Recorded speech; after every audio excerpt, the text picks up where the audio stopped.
ఈరోజు పేదలను ఆదుకోవడానికి అన్ని రకాల ప్రయత్నాలు చేయడమే కాకుండా ఈరోజు 35 గవర్నమెంట్ కాలేజెస్ ఉన్నాయి అధ్యక్ష. రాజీవ్ ఆరోగ్యశ్రీని భవిష్యత్తులో ఏవైతే టీచింగ్ కాలేజెస్ ఉన్నాయో, ఇక్కడ చాలామంది కాలేజీల యజమానులు ఉన్నారు, private medical colleges, nursing colleges నడిపేవాళ్ళు. టీచింగ్ కాలేజెస్కేమో పేషెంట్లు రావటం లేదు, చాలా వాటికి పేషెంట్లు పోయే దగ్గరనేమో ప్రొఫెషనల్స్ లేరు. దీన్ని ఆలోచన చేసి అందుకే దీని మీద వివరంగా ఇంకా చర్చ చేస్తాం. ప్రభుత్వం అన్ని స్థాయిలో మేము ఈరోజు అందరి నుంచి సమాచారం సేకరించినాం.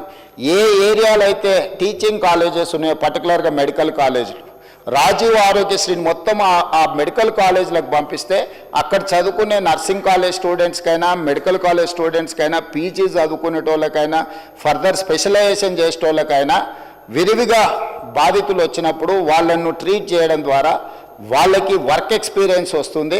అదేవిధంగా Rajiv Aarogyasri CM relief funds కూడా వాటికే ఇస్తే ఆ హాస్పిటల్ల యొక్క నిర్వహణ, మెడికల్ కాలేజీల యొక్క నిర్వహణ కూడా బెటర్గా ఉంటుంది.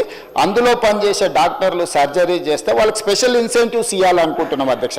ఈరోజు జీతభత్యాలకే పనిచేసే వాళ్ళు అప్పుడప్పుడు ప్రైవేట్ హాస్పిటల్స్లలో కూడా సర్జరీలు చేస్తున్నారు.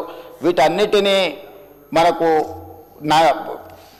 తెలుస్తూ ఉంది. అందుకే ఇప్పుడు ఏం ఆలోచన చేస్తుంది ప్రభుత్వం, ఈ టీచింగ్ కాలేజెస్లో చదువులు చెప్పే ఎవరైతే డాక్టర్స్ ఉన్నారో, స్పెషలైజ్డ్ ఉన్నారో, వాళ్ళు సర్జరీలు చేస్తే సర్జరీలకు వాళ్ళకి స్పెషల్ ఇన్సెంటివ్ ఇవ్వడం ద్వారా వాళ్ళని ప్రోత్సహించాలని ఈ Rajiv Aarogyasri, CM relief fund ఇవన్నీ కూడా ఈ మెడికల్ కాలేజెస్కి ఎప్పుడైతే వెళ్తాయో నిధులు, హాస్పిటల్ల నిర్వహణ చాలా పకడ్బందీగా జరుగుద్ది.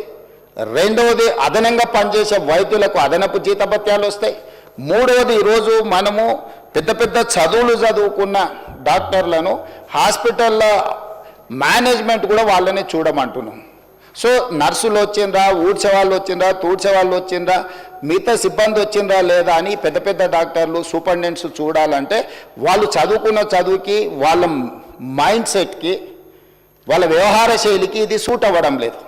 అందుకే ఈరోజు ఈ నిర్వహణ మొత్తం సపరేట్ చేసి దీనికి సపరేట్గా ఒక గ్రూప్ 1 ఆఫీసర్నో లేకపోతే ఒక గ్రూప్ 2 ఆఫీసర్నో ఇతర సిబ్బందిని బట్టి ఈ సిబ్బంది యొక్క నిర్వహణ బాధ్యత మొత్తం ఒక వింగ్ అప్పచెప్పి పేషెంట్లకు ట్రీట్మెంట్ చేసే బాధ్యతను కంప్లీట్గా ప్రొఫెషనల్గా డాక్టర్లతో చేయించాలనుకుంటున్నాం.